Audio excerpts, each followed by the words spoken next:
Hi everyone. So we're about to start a couple of back-to-back concerts. Both of them sort of revolving around piano and the 8 speakers that you see around you. Some of them are only for the speakers, some of them are only for the piano, and what we're going to hear next is a little bit of both. So this is going to be a lecture performance by Professor Shai Cohen, who's the head of the music technology program here, and Imri Talgam, world-renowned as far as for me, he's half my world. Mr. Imri Talgam. No, he's a wonderful concert pianist, well-known in the new music community here in Israel. Are we starting with the lecture first, and then the... I'll say SaMoT, and then the performance, and then I'll talk about it. Okay, and I think I would strongly recommend to move towards the center of the hall if you want, especially the people way out there on the side, because the speakers surrounding you are going to be a big part of this and the concert right after. Hello everyone, and thank you for joining.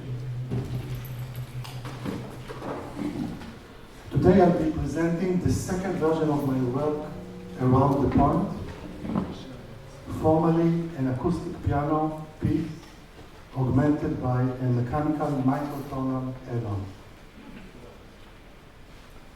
This work was first performed by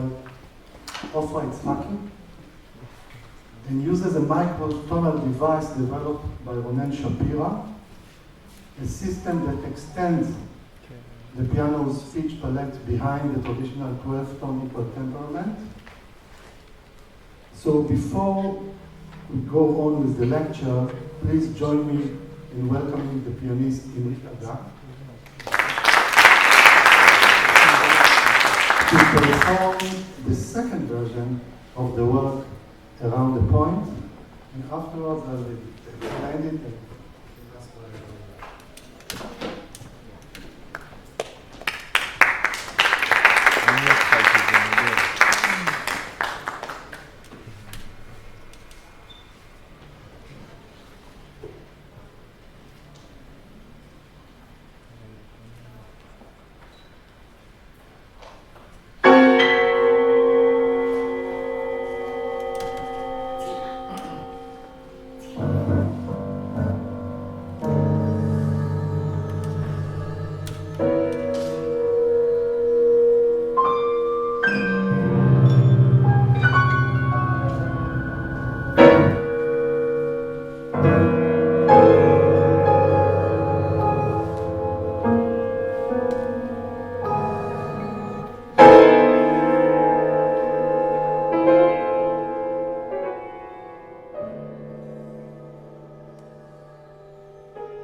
to another piece by Pierre Boulez, a very famous piece called Rotation. It's a set of short but highly intense pieces originally for piano and later orchestrated. Boulez's strict control of material, its recursive development, and structural density serve as a point of inspiration. In my work, I engage notations not by imitation, but by a reflective distortion, much like viewing Boulez's materials through a warped mirror.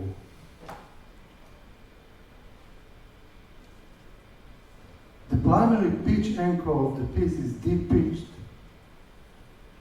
a quarter tone sharp. From this pitch, the natural overtone series is derived and expanded, but instead of traditional harmonic exploration, this overtone materials becomes a kind of a sonic DNA, transformed and stretched through both physical means and algorithmic processes. The microtonal add-on allows the piano to physically access overtones not available on a standard instrument, offering a new and unexpected resonance landscape. A central process in the composition is called anamorphosis, a transformation in which the original material is distorted in a non-linear, sometimes grotesque way. This is done via the Lamper-Ziv-Walsh algorithm. Here you see both the inventor from the technique. It's a classical data compression method, but instead of compressing, here it is recontextualize the information. And the overtone series and its drive motives are algorithmically transformed, and the result is kind of an encoded echo, a structure with memory, repetition, but also unexpected deformation. In short, the piece remembers itself, but through a machine-distorted recollection. So I started with Boulez, and then I make algorithmically transformed and got symbolic data, kind of notation. But the notation didn't look good. So I decided to visually and conceptually to draw in the influence from another composer, Georgi Kurtak. You can see him.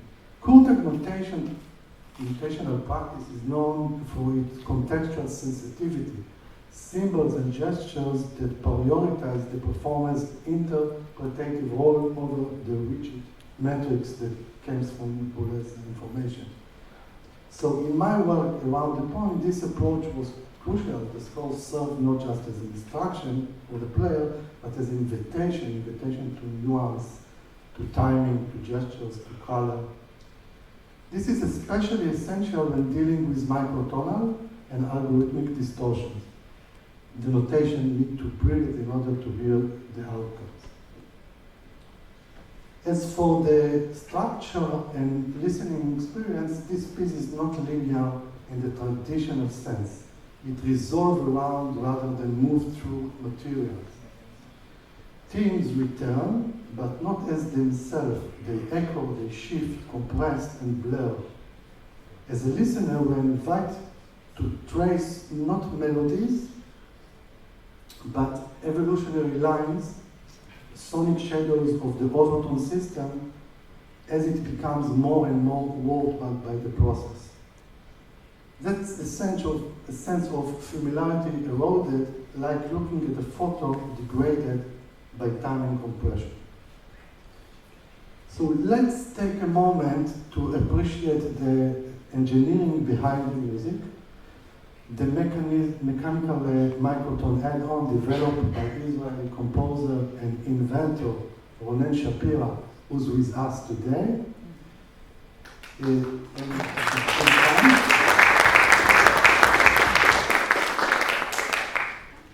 This allows a selected key to be retuned or bent by macrotonal intervals without electronics. The first piece was without electronics. Also, Itzhaki played this piano, and Ronen put his stuff, he will explain in a minute, on the piano. It's stuff that can be taken out, and the piano goes back to original tune. So he can take each string and put his mechanical stuff, and it changes. So, take a talk, 10 minutes. I will talk about it in a minute. The microphone.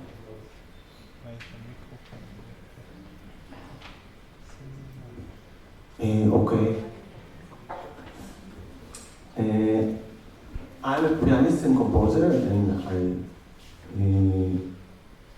the piano was not enough for me as it is, because I play oud, Middle East guitar, and all kinds of African xylophones, all kinds of instruments that does these Christians thing, right on. So I thought, what do I do?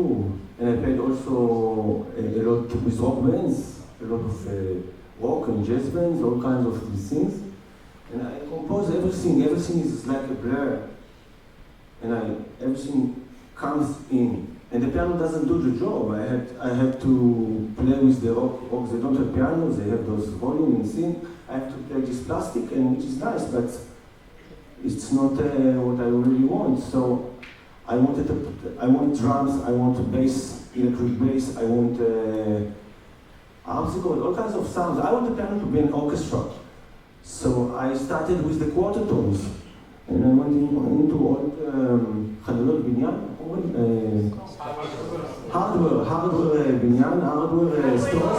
hardware stores, and I find all kinds of things, and a few strings were, but in the end, I found something that goes under the string and give 100% sound.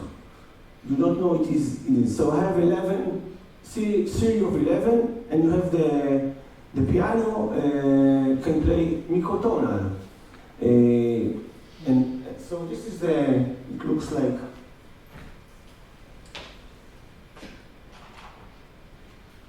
I don't know if you can see it in the light. This is the thing, okay? You put this under, and you don't know what's inside. It's quarter-tone, microtone, whatever you want. And the other thing I have is you just have to pick the right size. I didn't have time to check the right sizes here, but it's one of the 11. The other ones, quarter-tones that I have, well, I wanted also Indian music, Indian music, so it's a slider, slide guitar, all kinds of those things in the piano. So this is a prototype of this. This is also already a product, but this is a prototype of a slider. So you can give you a tabla and all kinds of sliders. And also the quarter tones, not a bad quarter tone, but not like this. This is perfect. And what I have another one is this one.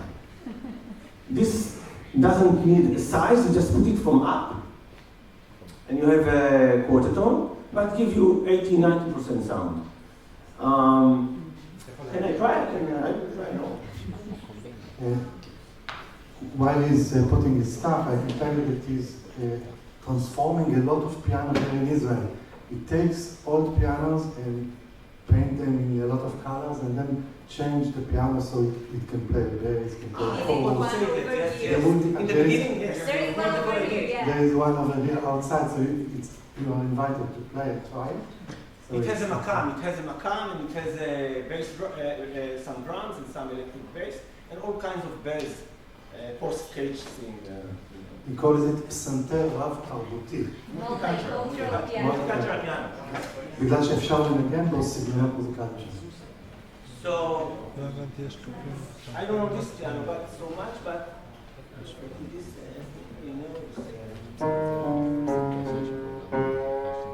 this is the slide. This is the slider. In the first version of how to play chords and slider.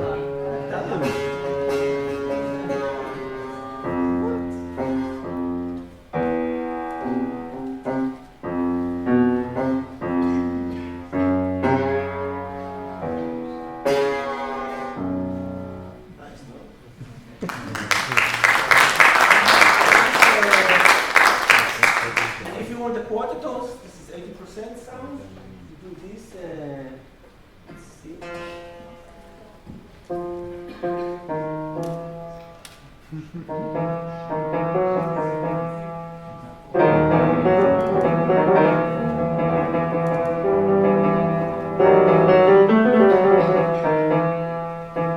Depends where you put it. You don't have to measure. Just put it. And the perfect one, I have to be lucky because I have to see which is the right size. Let's see. Well, in my piece, I asked him to put it in the D overtone series. So you have to go up. And in the upper register, it's a problem because it's sometimes it jumps. But it was very interesting. I'm pretty lucky today. So this is.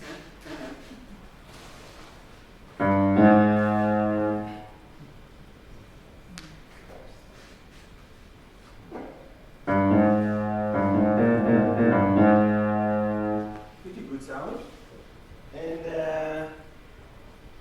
I want, for instance, like if I want, inside the piano you have harpsichord, you have all kinds of canon and all kinds of stuff.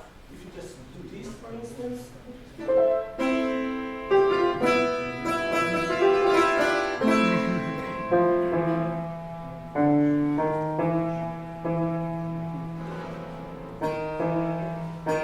I want to do like some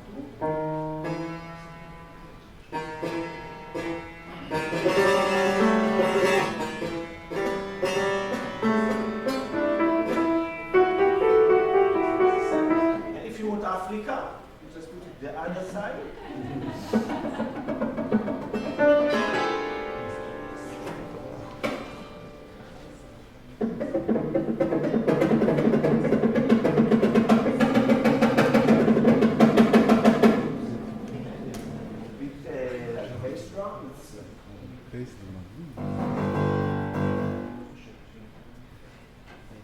In each piano, you have to find the right spot in order to get the right sound. But there's infinite sound with this accessory, basically. Infinite, because put it here, it will probably half.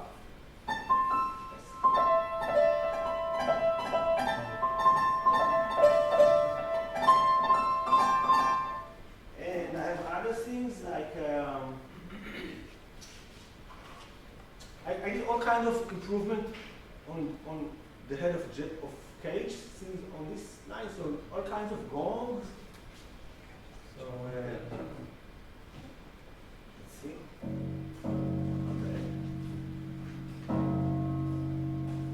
Okay. And this is what I try to do with the second version, to expand the resonance of the piano into the loudspeaker.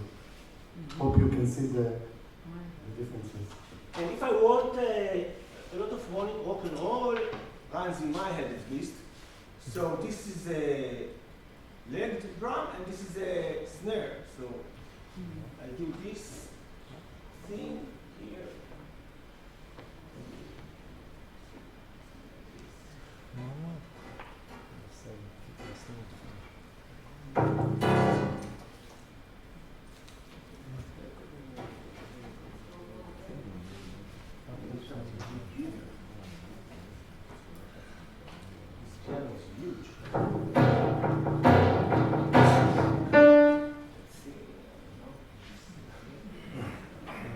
It's composing.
to Shai piece.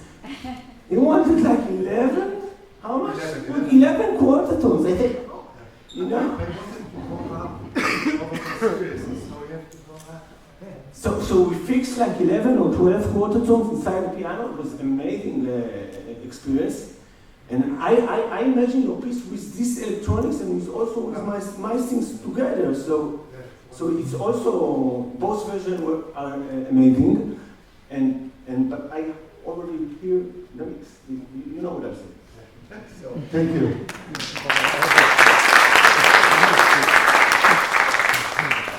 Now let's shift to the second version you heard now of the piece, the ones that replace the microtonal augmentation with digital technology.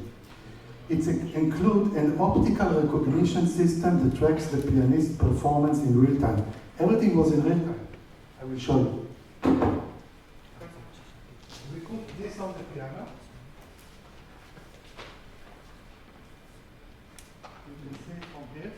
And it tracks what the pianist is playing in real time.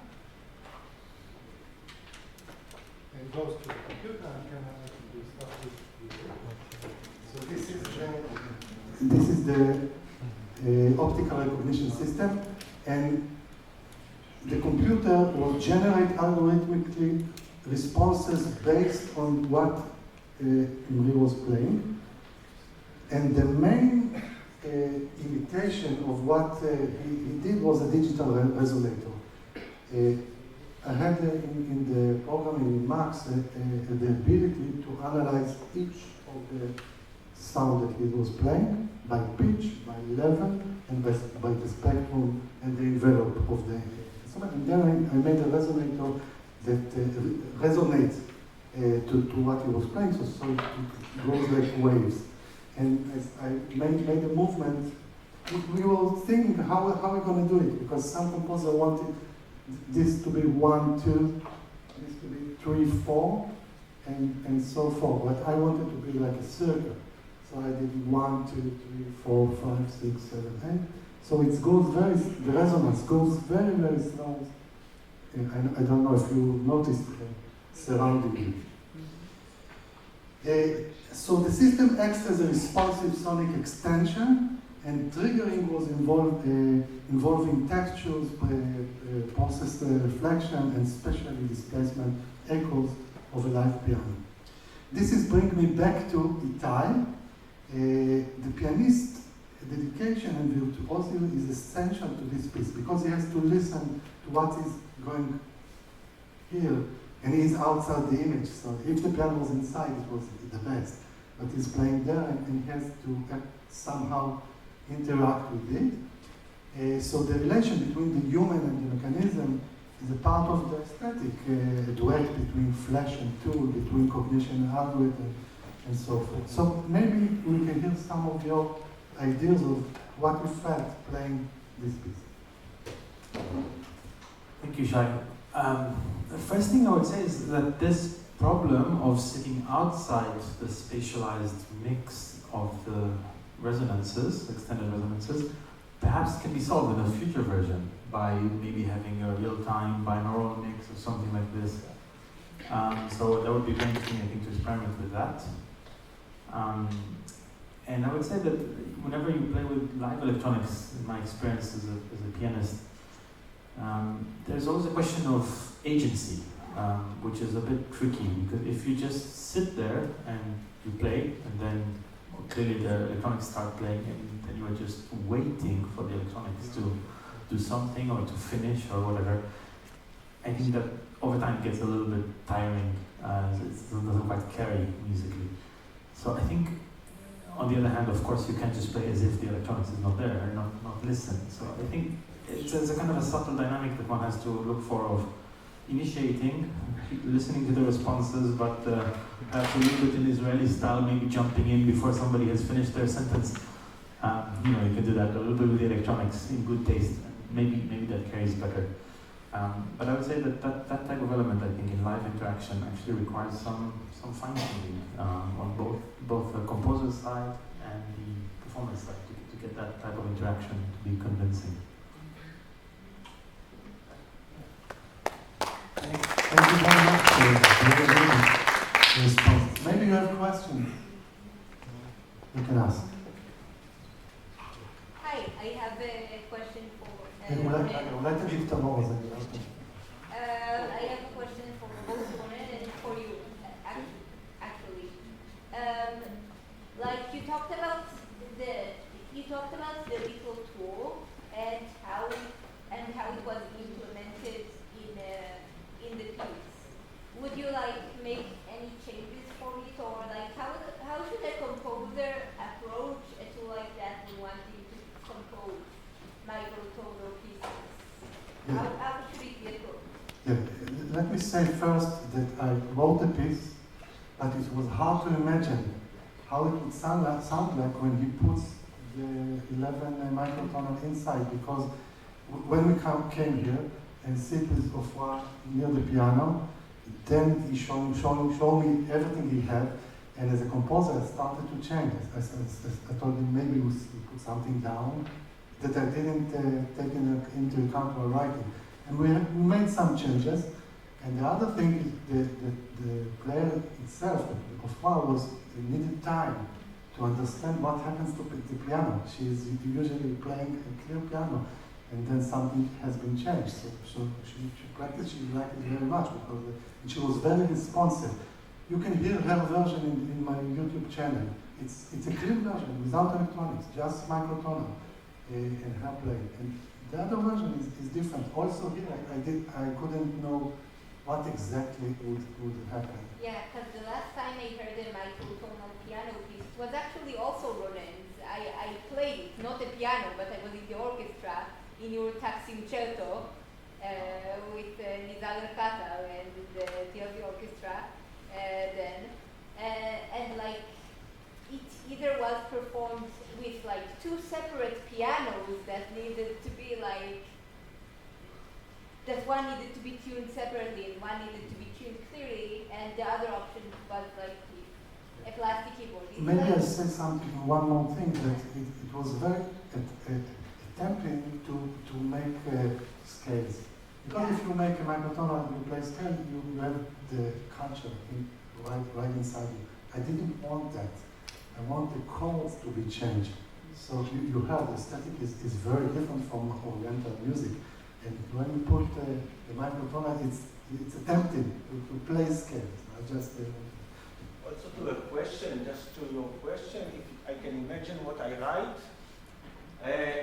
what I hear, what I don't hear, I don't need to hear. When I sit here and people talk there, I cannot hear exactly what they say. This is reality, and music should reflect reality. So what I can hear when I write, I hear. What I don't hear, I myself write by hand. I don't want to hear my piece before I hear it played. Not media, not all these things that I don't hear. So this is to answer you about this. So it's a matter of approach. So also Shai took a chance. He said, okay, I cannot hear everything, but we don't control everything in life. And not attempting to try to make it in the computer, because I can tune the computer, it's very easy. And play the chords, but in reality it's very different.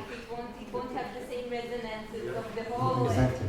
Yeah. And when was this little tool developed? The little microtonal tool. When was it developed? It's in the market for about 1 year, less maybe. Yeah. Some people, bought it in all kinds of places, and states, whatever. But it's